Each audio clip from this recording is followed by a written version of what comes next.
This is Make It Mentionable. I'm Alyssa Patness, and this is the show about being human in a world that encourages us to be robots. I invite you to join me as we journey through the mess, the magic, and the mania in between, because what we can talk about, we can manage. This honest conversation extravaganza includes free-flowing conversations and high doses of vulnerability to remind you that you aren't alone. No topic is off limits, and episodes are designed to leave you smarter, aka more self-aware than when you came. I am so glad you're here. Hello, and welcome back to another episode of Make It Mentionable. This week, we have a special guest, Irina Leoni, and we're going to talk about travel because Irina is a digital nomad. I guess, is that how you would describe your travel journey at the moment? I guess I still feel like an imposter when people would describe me that way, but that's what I do. Yes. So where in the world are you joining us from right now? I am in Florence, Italy right now. Just popped into the town because, hey, I've never been here. I got to see, and I wanted to have some time to, go to other places too in Tuscany. That's why I'm basing myself here right now. Tuscany. I've never been to Tuscany. I've been to parts of Italy, but never Tuscany. And I feel like people, like you said before we hit record, like people romanticize travel in a lot of ways. So I'm really excited for the things that we're going to make mentionable today. But before we dive into that, tell listeners / viewers a little bit about yourself. I was born in Latvia. It's a former USSR republic. If you guys don't know, it's a tiny little country on the Baltic Sea. It's really cold there, and I ran away from there after finishing college. Ran away to the United States, worked there for a couple of years. Then I got lucky and won the green card lottery. Dragged my ex-husband there with the baby, brand new baby, and I had a career in IT back then. I loved it. The creativity of creating something new from nothing has always been appealing to me. And but that got boring really quickly. So I transitioned into photography. My whole life I've been transitioning from one thing to another. I feel like, it could be a good thing or a bad thing. Go figure. And now I'm just traveling the world because I've always felt like everybody goes places. Everybody's been to this, in that place. And I've always had a major FOMO in that regard. Like I've never envied people who have a lot of money or have Gucci purses or anything, or husbands, great families. But I envy people who travel more than me. It's like it's something. So I decided, hey, right now my kid has graduated high school. He went to college. He doesn't need me anymore. And I wanted this life. I wanted to be able to go anywhere I want and live there as long as I want to, or at least as long as I'm allowed by government. Yeah. So you brought up some things that I want to ask you about. One is going to be transitions, but first off, I want to dive into some of what the decision-making process has been. And we did an episode on eliminating decision fatigue, which I feel like you're making decisions all the time about where you're going to be next and where you're going to stay and whatnot. But before we get into those things, tell me a little bit about the decision to go after this, because so many people have these big dreams. And I love that you highlighted different ones. Some people have the dream of the amazing family. Some people have the dream of like the most luxurious feeling clothes, Other people, it's being able to stay in 5-star resorts. And so for you, it's travel. And so what did it look like getting to the point where you had, I just want to say the balls, where you had the balls to say, yes, I am freaking going for this? I think they've cut, or I never got the gene of being afraid to travel. There was never a question that I will not do. The only reason I was in New Jersey for almost 20 years is because I had a kid growing up. And his father and I split up, and I was bound to New Jersey. That was the only reason I was staying put in one place. Otherwise, we would have probably traveled with the kid all over the world, because I don't know, it's just the thing to do. I don't know what else to do. That's it. It's not a decision for me. It wasn't a question. I love that. I love that. It's always fun when you see people who who can just go and go at it and we all have fear that creeps in, but it creeps in different places for each of us. And so I can imagine some people would be completely terrified to do what you're doing and make that leap. And then other people, it sounds like you are just like, this is what my soul is longing for. Like, there's no question. This is what has to be done. So a lot of the transitions, I love the concepts of transitions because I love talking about pivoting. I feel like, so much of our life can be defined by the moments where we embrace change. And there's so much beauty in that. So for you, how you talked about transitions from IT to photography to traveling and the photography courses you run now.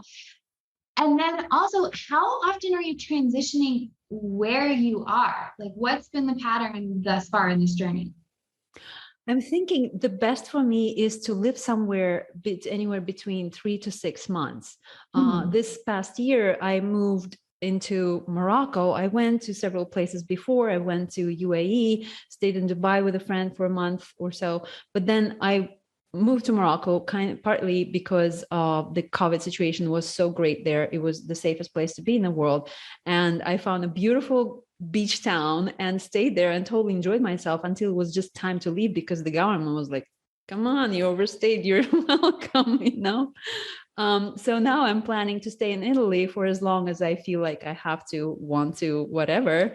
And then I don't have any plan after that. And I really love the not knowing. I like to see what unravels. I don't know. Have you always been okay with that? Because, that is something, talk about where fear comes up for people. Fear of the unknown, an inability or a reluctance to embrace uncertainty cripples so many people. And that's okay. It's like, it comes from how we were raised and chaos and wanting feelings of certainty. But what do you love? How did you develop this relationship with like being totally chill with the unknown?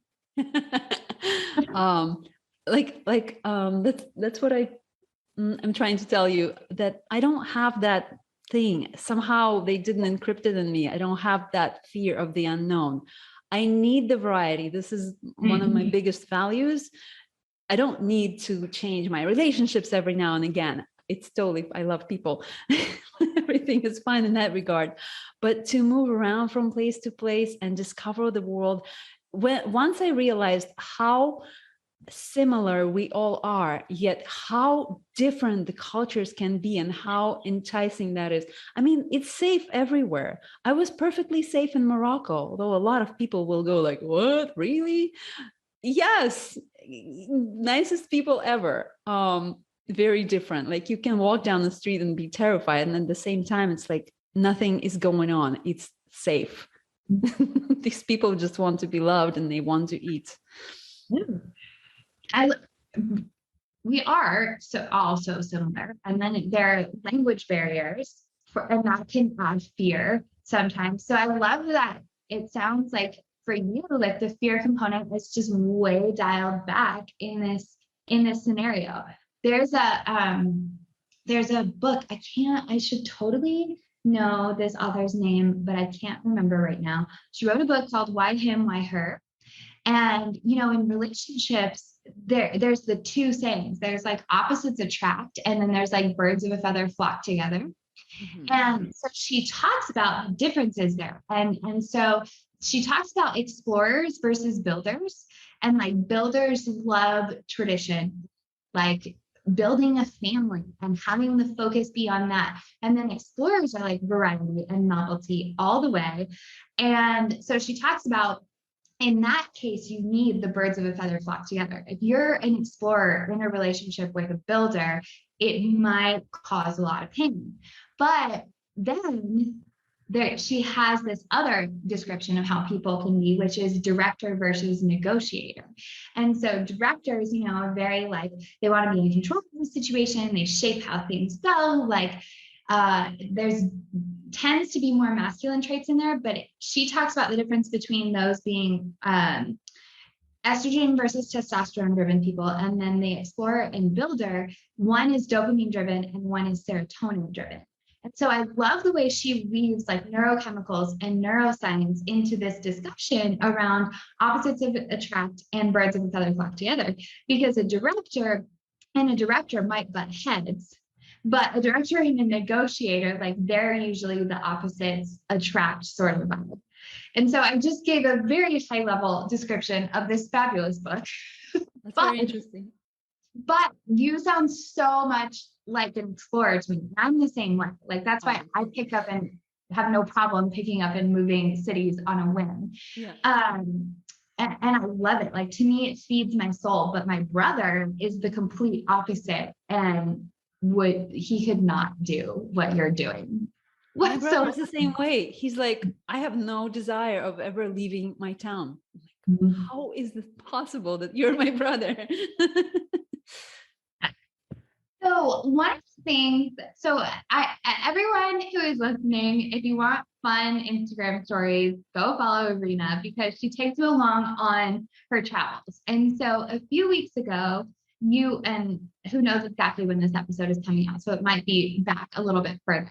But recently you did a story series on burnout, and it's something you and I have talked about before. And I just want, how is burnout impacting you as you're traveling? Because we romanticize so many aspects of it, but then at the same time, you're uprooting your life pretty frequently, as of most recently. Yes. So the first time I realized that I'm being burnt out was when I arrived in Provence, south of France, gorgeous rolling valleys and hills covered with lavender meadows and vineyards. And I'm looking at all this and I feel nothing. It scared the bejesus out of me. I was like, what is going on? I started digging a little bit. I use breath work as a tool to uncover any of my anxiety or anything that's going on. And I've breathed a lot that week.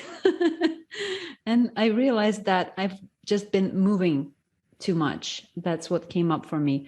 I came to Latvia. I was buying a car so I can afford this whole Euro tour, because right now I'm not hopping on the plane and I'm not stuck with just one suitcase and the carry-on, so I can fit on the plane and not pay these extreme charges. Everything is in my car. I basically travel with a bunch of kitchen stuff with me because I like my smoothies and all the weird stuff that I like.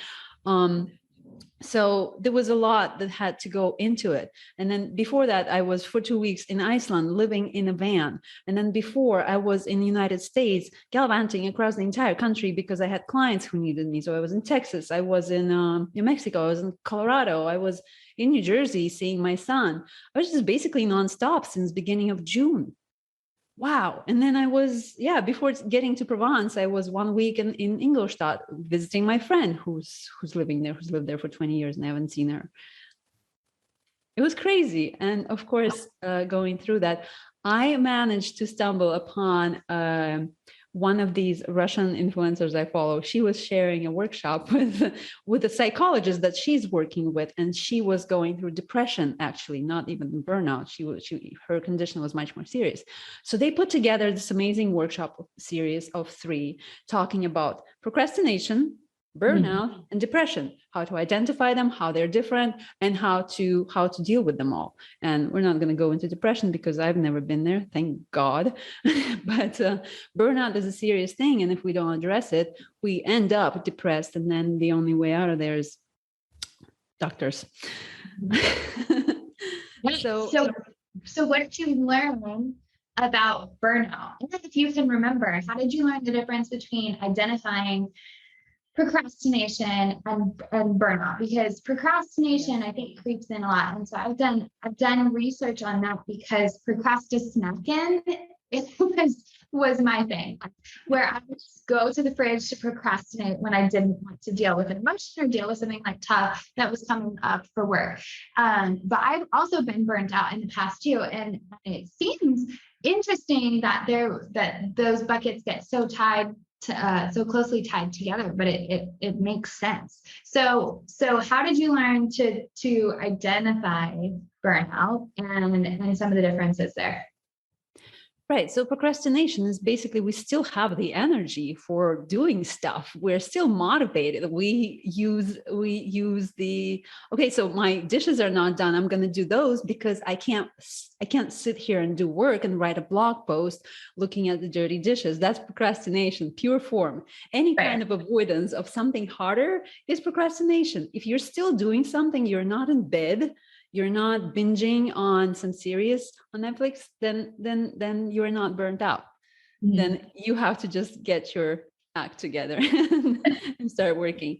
But once you find yourself basically without energy at all and no motivation, nothing interests you, nothing excites you, you don't know what you want and why you wanted something that you're doing right now in the first place, that's burnout. Mm-hmm.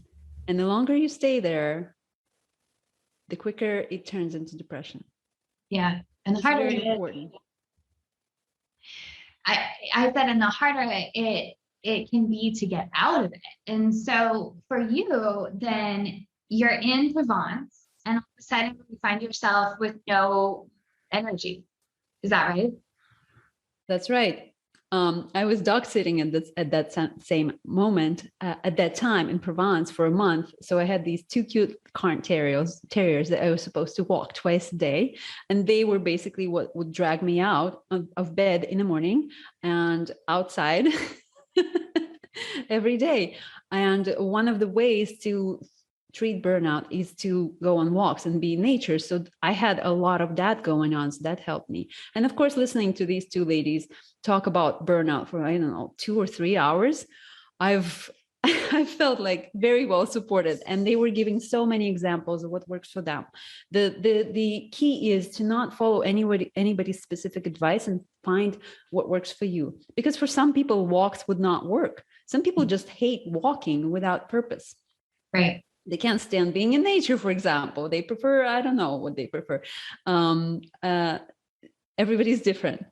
And for everybody, the recipe will be different. So I spend those 2 days while I'm listening to these workshops, putting the list of things that make me happy, mm-hmm. or things that have shown in the past that they somehow put me in a better mood. Right. Obviously, it was exercise. Obviously, it was meditation. Mm-hmm. Definitely breath work. A lot of walking, cooking a home cooked meal is a big deal for me. And I learned that I don't really like cooking, Alyssa, like at all. I find it's a waste of time. I don't want to be doing it. I would rather have somebody else do it. And in Morocco, it was a great setup. I had a lady come in and cooked and cleaned for me. It was just like perfect. I loved it. And their food is delicious. But here I found that it is easier for me to settle down in a new place if I immediately, after unpacking and organizing, go to the grocery store, no matter how tired I am, bring in I even made a menu, like it's a move-in menu, and I bring it home, I chop some stuff, I saute some veggies, I make some lentils. There's stuff that I need in my fridge in order to make it feel like, okay, I will survive this. This is good.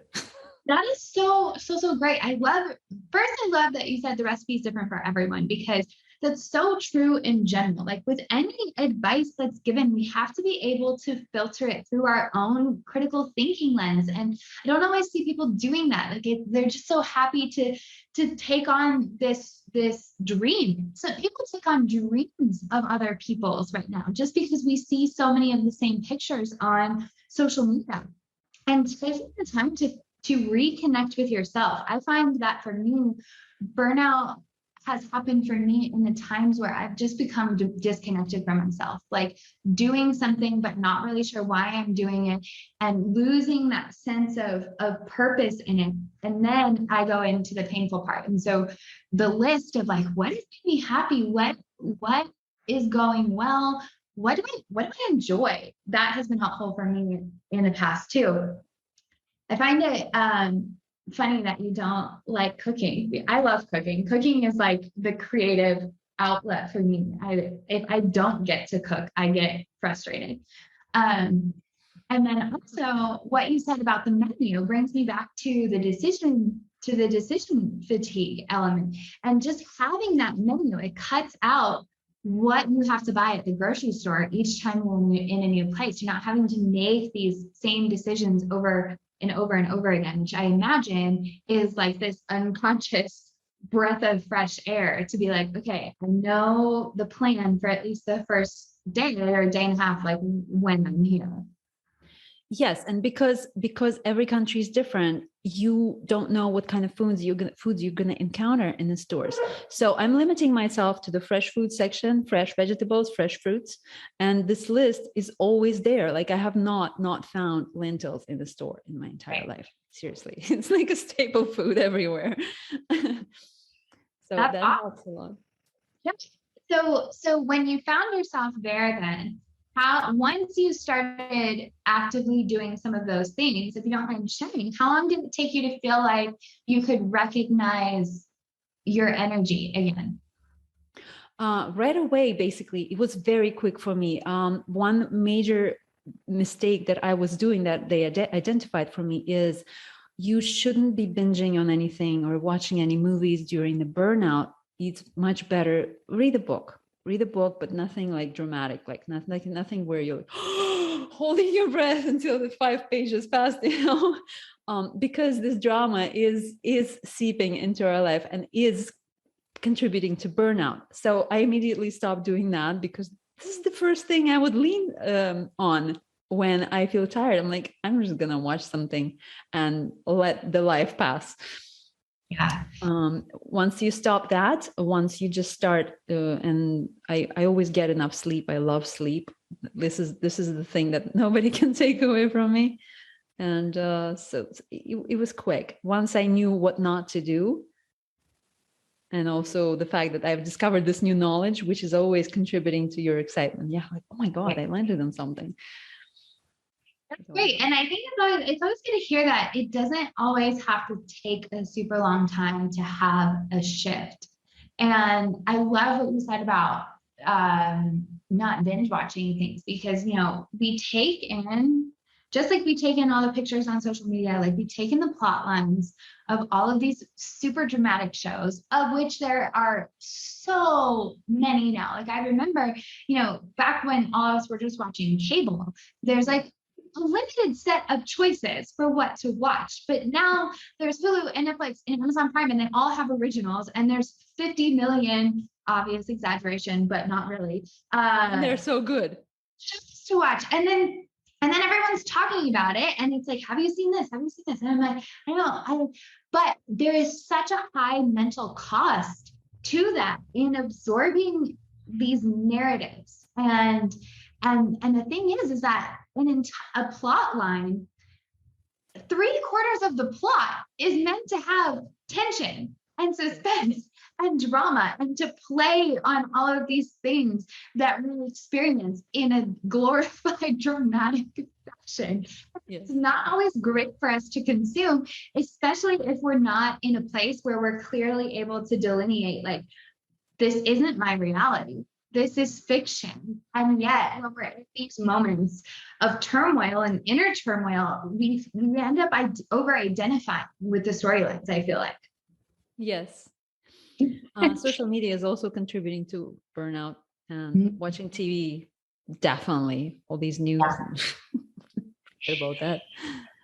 So there's another thing that I think I always like making mentionable, and that's building community. We had an episode on building community, but also friendships. So, you're traveling around, you're going to these new places. And I know that you know people all over the world, because even when you were in Colorado, you popped in and we met at the airport, which I loved.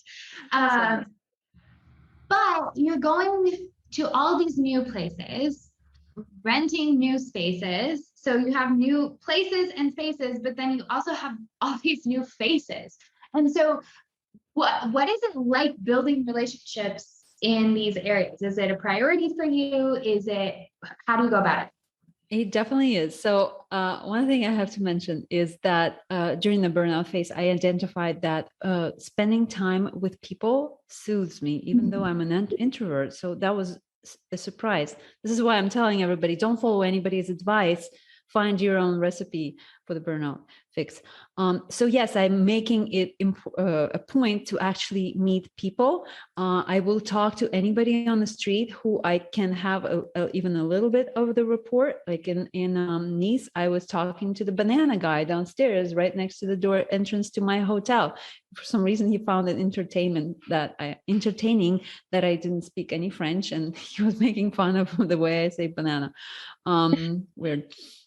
And I use Tinder actually to meet people. I have it on my profile that I am not specifically looking for a date, even though I'm single and open. But I'm passing through and I would like to learn a language. So I would love to meet you for language exchange. In return, I'm this interesting person, blah, blah, blah. I give them my little bio and, shrimped up version of who I am. And I've met some people like this, and it has been incredible. It's like making friends who I have to leave behind in some time. But it's incredible what you learn from local people like that. Somebody introduced me to Kinoto, a drink that I would have never otherwise tried in Italy. It was one of my first dates through Tinder. And it's not, Tinder's not that terrible. It has a bad rap, but I'm having fun. My friend also mentions that Meetup is very popular in Europe. I have not tried it yet because I keep forgetting. But I have my notes in front of me about this from this friend who is also a nomad. She's traveling, slightly different goal for her. And also, since we're on the topic of the relationships, I have to mention that my existing friendships with people in Latvia, in the United States, are, I would say, better, these relationships, because people actually make it a point to spend time with me when I'm there, and kind of drop everything, and it makes me feel loved, and we have much more of the quality time, sometimes like 2 days in a row, because we didn't have enough. And when I leave, I feel satiated with that.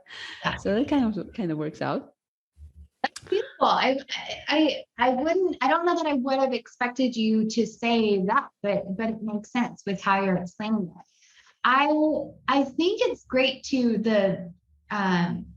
You said being around people soothes you.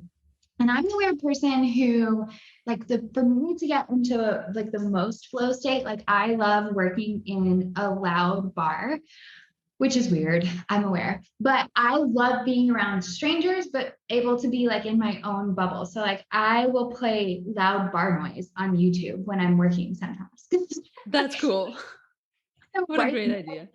The people. And so there's a track for like that sort of loud noise on YouTube, and there's one on Spotify too.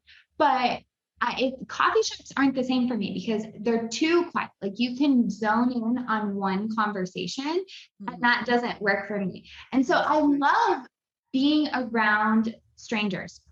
And I love what you said about talking to the banana guy, because I feel like we often forget about the micro moments of our humanity, where to feel connection with someone, it doesn't have to be this lifelong friendship, or even like we're going to become best friends. It's like, wait, we can make each other feel good in these tiny little freaking moments.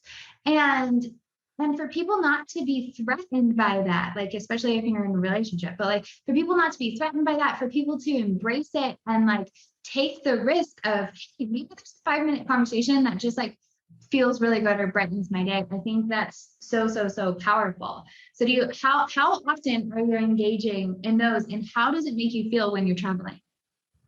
Engaging in what those? In like these micro conversations, like the banana guy, like, are you constantly trying to talk to just anybody who will talk to you? My grandma is the queen of that. Or how does it work for you? I have to force myself into it actually when I remember to do it, because this is what makes things fun. Every smile somebody shares with me basically brightens my day. I mean, it's cheesy, but it's true. And so I have to put a mask on at first and go and be a goof somewhere and make a fool of myself and make a silly joke.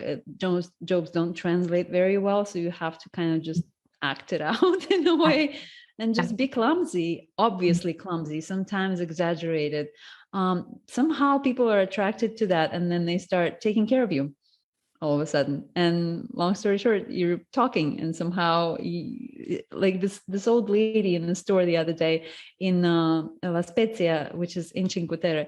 I was in the grocery store. It was late. It was raining. I'm standing in line, and then there's an old lady appears next to me. I'm next in line.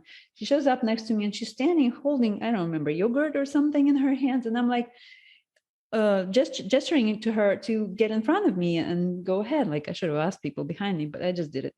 And all of a sudden, she's talking to me. I don't understand anything she's saying. It's all in Italian, yada, yada. It sounds wonderful. So I'm smiling like a goon.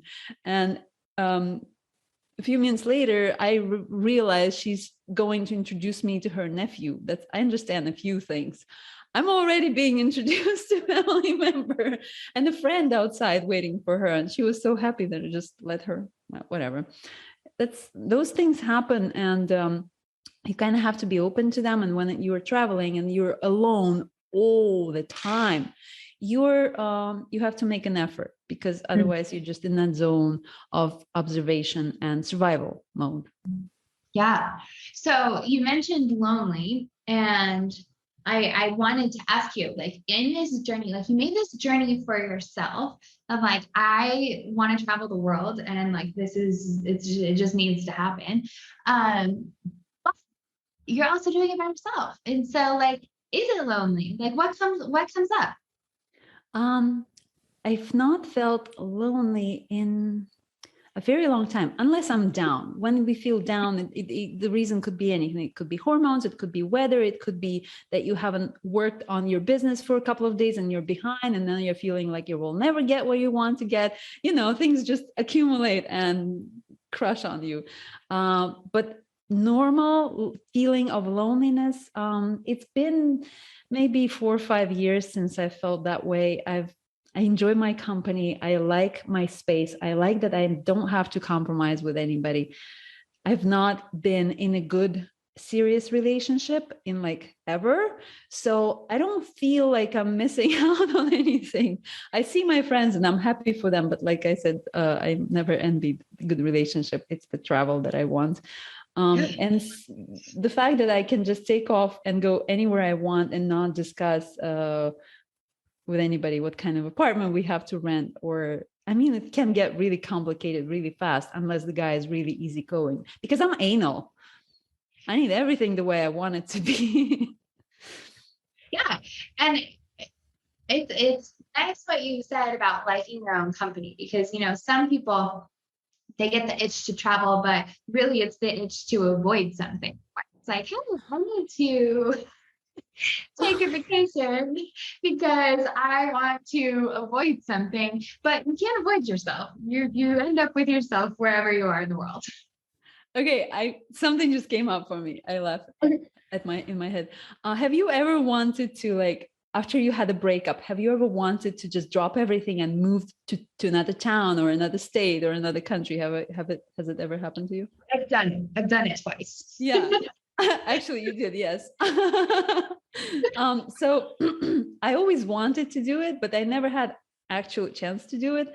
And I must report to you, this thing works amazingly. Basically, no matter what kind of a bad thing occurred to you in your travels, in 2 days, you don't remember it happened. because you're never in the same environment. You're always trying to survive something or get from place to place. And again, it's survival mode the entire time. Survive. Right. So I don't remember what was last week that I got like really sick or something, or somebody was really rude to me, or nothing comes to mind because I don't remember these things anymore. This stuff is amazing. So if you're trying to run away from your life and forget something that's just broke your heart and feels like the end of the world, go travel. It's like the eat, pray, love journey, you know, like, especially if you use it as this way to like form this relationship with yourself. Like, for the people who do want a relationship, like the best way that we can be in one is to have a solid relationship with ourselves. And if we're constantly just like trying to avoid those emotions, then that's not going to go so well because it's going to come back up. But I love being able to take a break and change your environment, because our environments influence our thoughts so profoundly. Like the spaces that we're in, I really struggle. This sounds so weird, but I struggle if there's one time in an apartment I had bookshelves on opposite walls, and it was this huge towering bookshelf on opposite walls. And it's the only way that they fit in there because it was an apartment. It wasn't huge. And I hated it. Every time I walked into that room, I freaking hated it. And I instantly just like got into a bad mood. I'm very sensitive to space and environment. And being that sensitive might not be as common, but we are influenced by our environment. So this leads me to two things. One, just what you were saying about being able to, if something isn't working, sometimes even going outside, like changing our environment has so much power. But second, how are you doing being in so many other people's spaces and like their energy? I don't know if that would be easy for me or not, because I'm so sensitive to that. So how's that going for you? That is a great question, and a lot I can share on that I have not thought until today. So thank you. So first of all, I'm usually renting an Airbnb, which is an apartment that is clean of energy. I would love it if somebody lived here before they started renting it out, because then they know what kind of little things it's missing. A lot of people don't do that. Like yesterday, a few days ago when I arrived here, they didn't even have a dishwashing liquid. Like, what is, like, I had to go and buy. If I arrived here on the plane, I'd be pissed. There were a few things missing, a few things that I already had with me, and a few.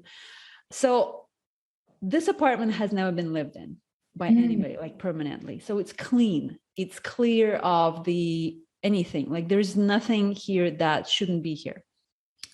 As opposed to when I was dog sitting, house sitting, it's a thing. There are websites where you can go register, have your friends refer you, and you can go and travel the world basically for free, except for the plane ticket, and stay in beautiful places in other people's homes, basically by just feeding their cats or walking their dogs.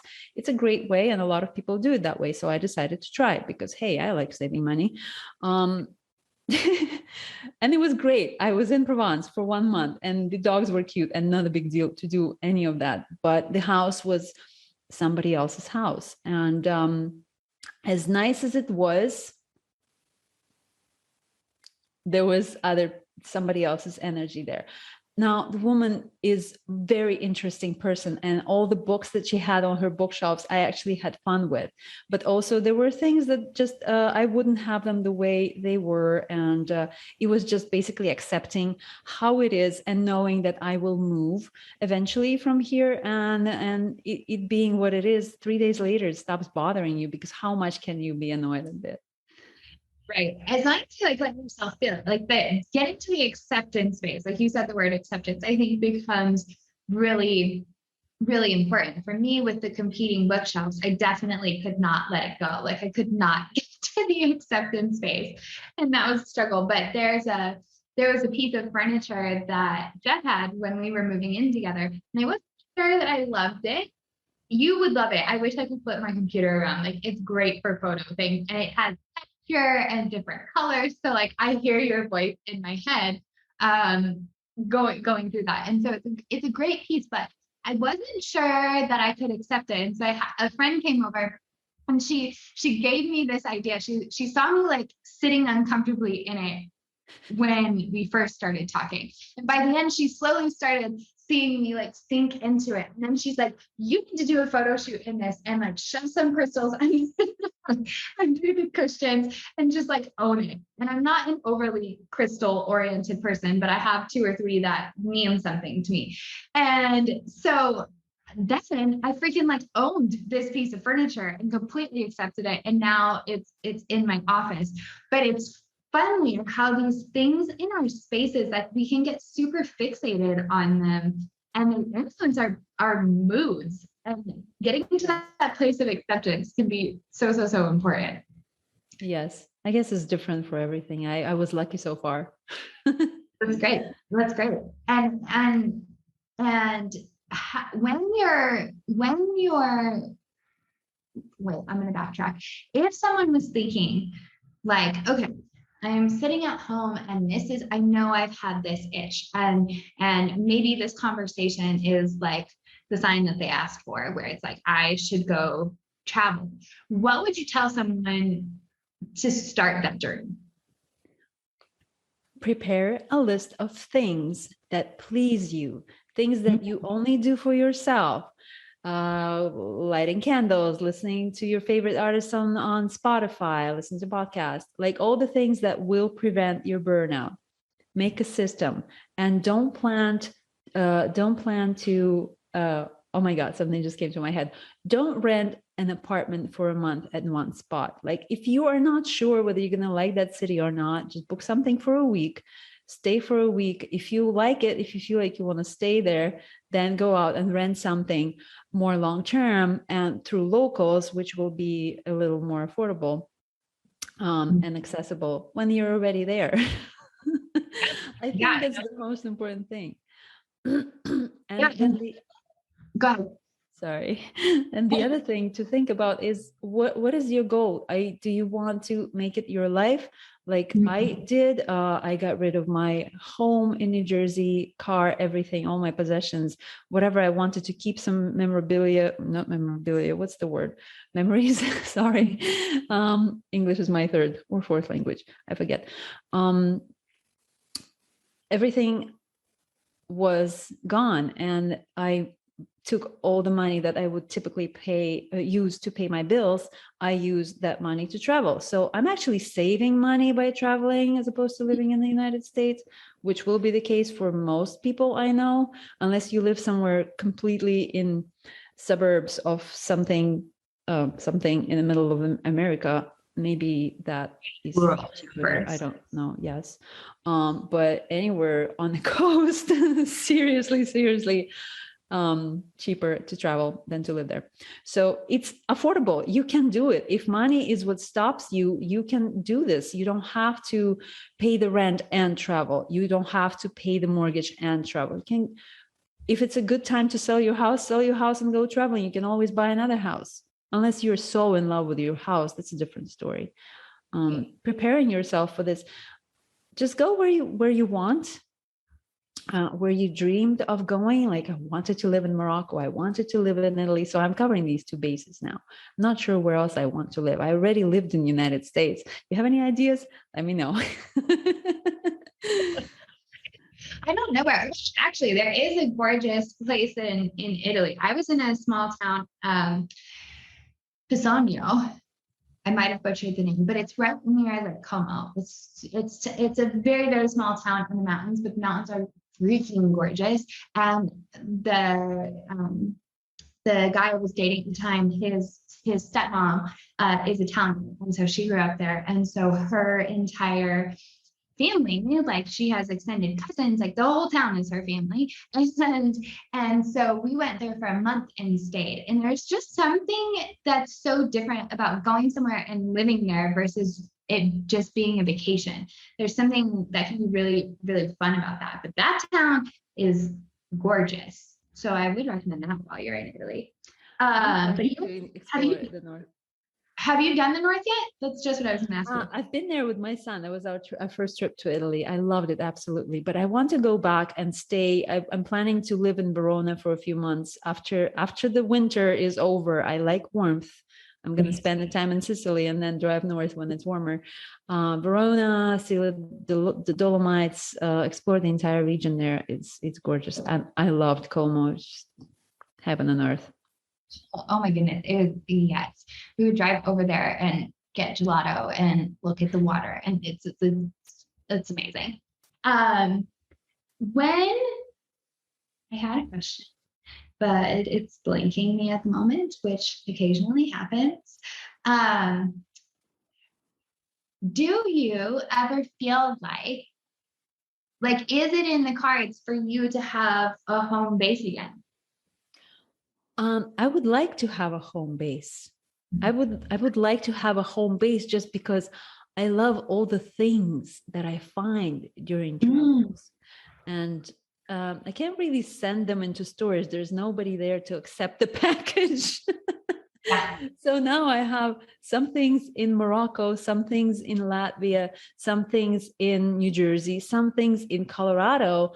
And at some point, I would like to bring it all back together because some of these things I really love because they mean something to me, like Moroccan poofs and blankets with those fluffy ends and the pottery. Oh, I love pottery. Yeah, it's gorgeous.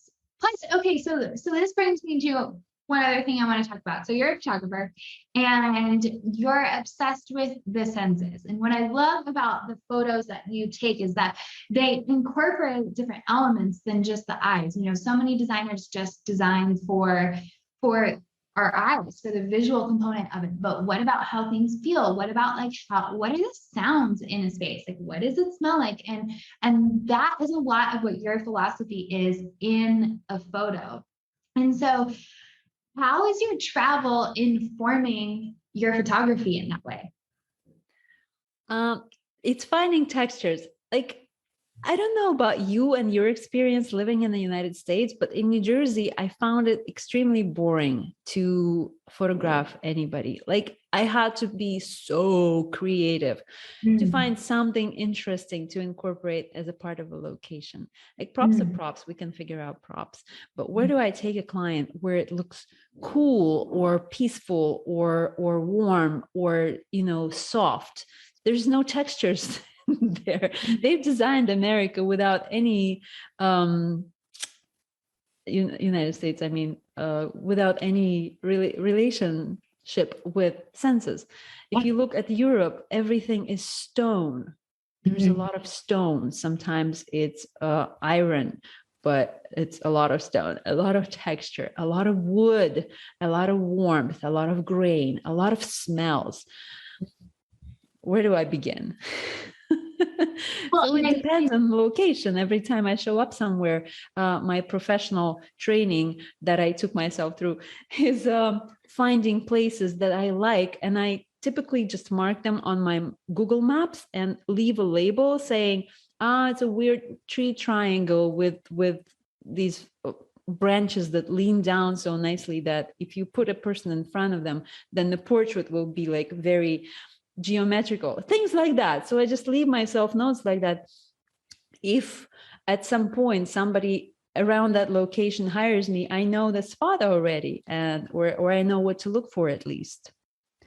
I love that. And your photos are so beautiful as a result. Also, like your drone footage that you've been taking, especially in Italy, I'm obsessed. Like like the richness that comes through in the type of photos that you take because you pay attention to those details is so important. Like, I added a plant in here because of you in the background of where we filmed this. And it's not perfect. Like, my goal is to eventually have two sides so it's symmetrical, matching plants, like other textures. I normally throw a blanket over this chair behind me because I'm like, Irina would say to. Yes. I don't want to something textury, something soft. You can also use a candle, but bigger one, because we all know what it smells like. So it stimulates the sense of smell, the smell of wax. Everybody knows what candles smell like. So it doesn't have to burn, just sits there in the background. We know it. It's familiar to us. I love like the fact that visual cues can bring in other elements of the senses. I think it makes it so much more powerful. So for you, if someone is like, okay, they're on the fence. So we talked about the person who's like ready to leap off the fence and they're like, I'm gonna do it. I want to try. And you told them to prepare with the list. We talked about the person who might be facing burnout and what some things that worked for you, some things that worked for me to be able to move yourself out of that. So for someone who is on the fence and like they feel the burn, they know that travel is something that they want to do, but maybe they feel, some of the other responsibilities getting in the way. Do you have any advice for them as someone who took the leap? I feel like responsibilities are there for us in order to hold us in a certain framework, certain boundaries in a way. We're not ready. That means, I feel like, obviously I wouldn't leave my son anytime sooner than I did. He had to grow up, and it was a lot more important for me to be a mother to him than going traveling. Like, if somebody told me you will have to be a mother for the rest of your life, you will never travel, I'll be totally fine with it, because that's just what motherhood is to me. So nothing else has held me back. So I can't really relate to that, but I imagine, just my philosophy is, life is what it's supposed to be, and things will work out, and you will have your chance to do what you want to do, as long as you really want to do it. And are not just tricking yourself into thinking that this is your dream. Because a lot of people, once they get on the road, I imagine they would freak out, because this journey that I'm on is more spiritual than just moving around. You facing all kinds of stuff coming up, and it's coming up fast. And these patterns that are not working for you are much easier identifiable, because they're constantly, in a way, they're like branches in front of your eyes. They're blocking your vision. So you have to work them out faster. Yeah, otherwise it's done your decision, and you're the only one there to deal with them. So I love that, like travel as a spiritual journey. I think there's always things in life that push us along that path. For some people it's relationships, and that causes you to see your stuff. For other people, it's their business. A lot of times, like, that will cause you to see your stuff real time. And I think it's awesome that travel can do the same thing. Like, if people are willing to lean into that can be so powerful for the healing journey, which gets me so excited. So I also think that, go ahead. Sorry. In relationships, a lot of people, I've seen people, I've met friends who would think about their relationship like, is it whether it's a real deal, whether this is what's meant to be. I think the best test to a relationship is to go traveling with somebody for like a long trip, not a weekend, and not in a resort, not on a cruise where everything is taken care of and you're just drinking the whole time. It has to be something hard, something not dangerous. Nothing is dangerous unless you're going into a war zone. So I just get uncomfortable together, because a lot of stuff comes up then, a lot, and people will go through this, and either they survive together and their relationship will never be any stronger than this. I mean, with time, of course, but if they survive a year of traveling, it's meant to be, dude. Put a ring on it. I love it. So you brought up something else that I completely forgot that I wanted to ask you about. So do you have a few more minutes so I can ask you about it? Yes, of course. Okay. Okay. So you brought up drinking. A lot of times, travel gets oriented with this lifestyle of let's go, and it's just going to be like a binge fest for the weekend, or at least more than one might consume at home. And so I know for you that you stopped drinking, I think you said 4 years ago, right? I think so, yes.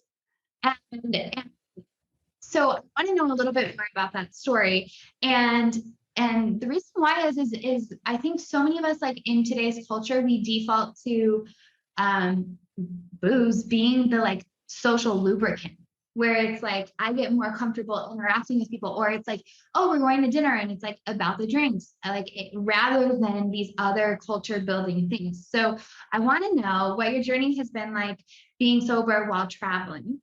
And I think the reason why you decided to stop drinking is really interesting too. So if you're willing to share that, I would love for people to hear.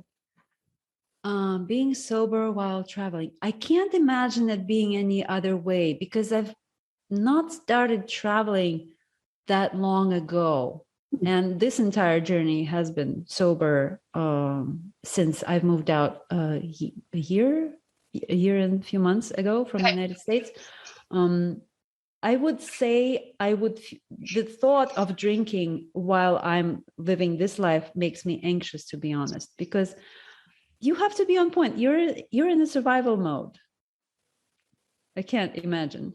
I mean, that makes sense. Like you said, one of the reasons that you decided to quit drinking in the first place, like you didn't do it through any sort of, just like for clarity of mind. Is that right? It's been a long journey. Quitting drinking was tougher for me. I am the kind of person who really enjoys things like that. Like I was in a wine club. I loved Negronis and spritz and like anything with Aperol. I love tequila. These things were, they're delicious things, and wine is supposed to be good for you and things like that. Like the marketing around that stuff is just crazy. Wow, people are so. I'm not gonna get on my soapbox. I'm gonna stay away from politics about it. But for me personally, let's stick to that. Alcohol has always been an inhibitor of what I'm capable of.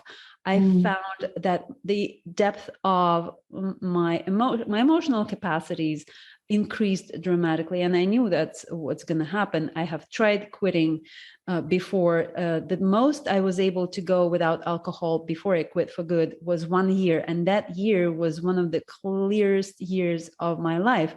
And being able to step away from it and look from the sidelines onto the scene of people drinking and how they act, seeing myself in these situations, remembering how I acted, all the inhibitions are gone. Well, that just means that we're not going to be stopped by anything when we're saying something stupid and hurting people.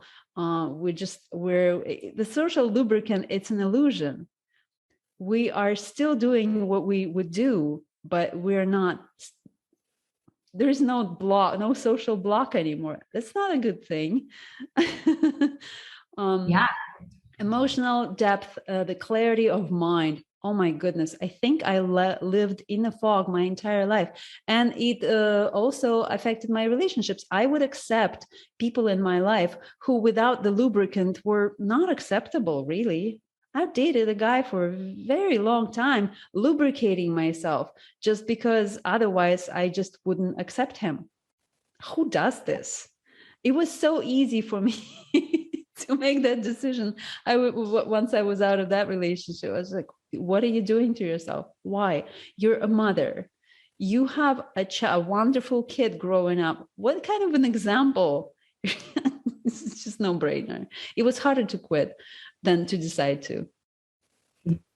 Yeah, I love that. And I think like in terms of making it mentionable, I think that's being really worth mentioning because there's so much pressure that people can feel when they want to stop drinking. And like the thing is like it doesn't have to be this big announcement either. Like if you want the support for it to be the big announcement, then by all means, like whatever floats your boat. Again, the find your own recipe thing. But if you want to stop drinking for a period of months, just so you can have this creative period or this clarity of mind, like great, that's wonderful. And it's being able to own our choices and our desires. And I think there are so many things that inhibit us from really stepping into truly what we want. And so for me, I there are many periods where I have gone like months at a time where I don't want to drink, because for me, I feel the same way. It influences my creativity, and I just don't feel as good in the body. And I notice my hormones are weird and I have more down days. And I don't like that. I don't like what it brings out all the time.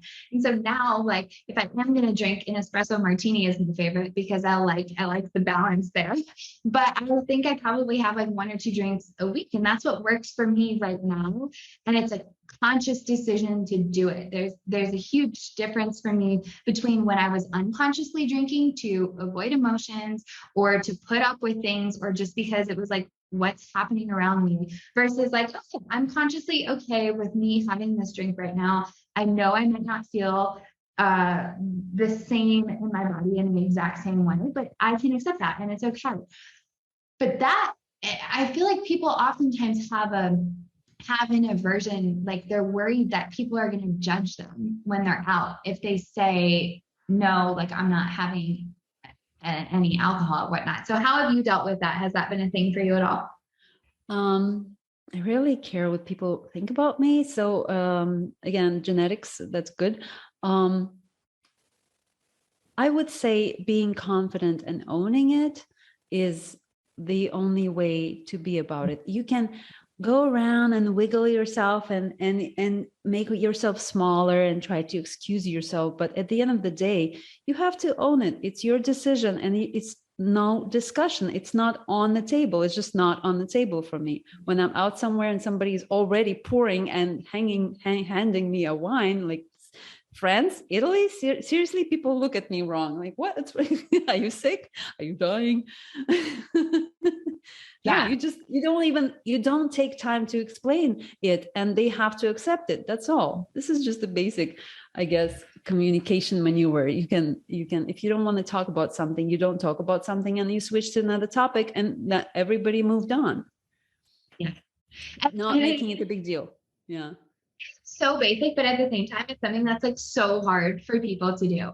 It's so hard for some people. Like a lot of the people I work with, it's very, very difficult for them at first to own their desires. And so then their boundaries are non-existent because they're not owning their desires. And it becomes very hard to like set that boundary then. So I love like we have to own. Yeah.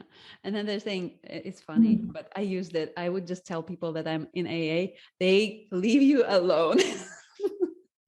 And you can make it a joke. You can do it with a serious face. I love goofing off with people. So if it's a complete stranger, I might use that joke. I used it on friends. They took it seriously. The joke went too far. It was not pretty, but they forgave me. It's messy. It's never perfect. So I loved this conversation. I feel like there's so much in here for people owning their dreams, whatever it may be, even if it's not travel, but making the decision to do like what feels freaking good to you. There's so much power and freedom in that. I love it. So if people want to follow along on your travels, where can they do so? What's the best place? The best place is to find me on Instagram at I am Irina Leoni, one word.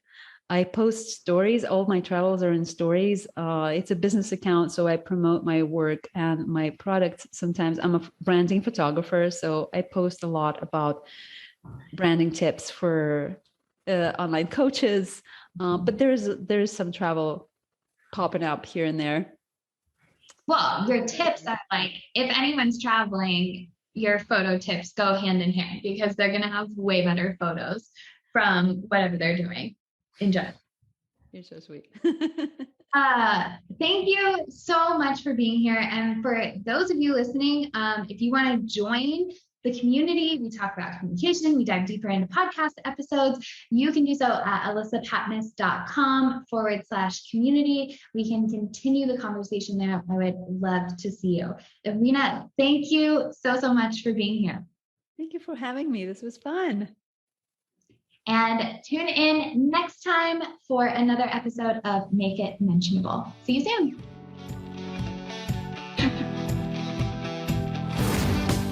You've just finished listening to another episode of Make It Mentionable with me, your host, Alyssa Patmos. If you're looking for more in between episodes, then sign up for The Peel. It's my free newsletter that gives tips for how to navigate whatever life dishes. And it's also the place where I share the juiciest of stories. To check it out, head on over to alyssapatmos.com/thepeel. Thank you so much for tuning in, and I'll see you next time.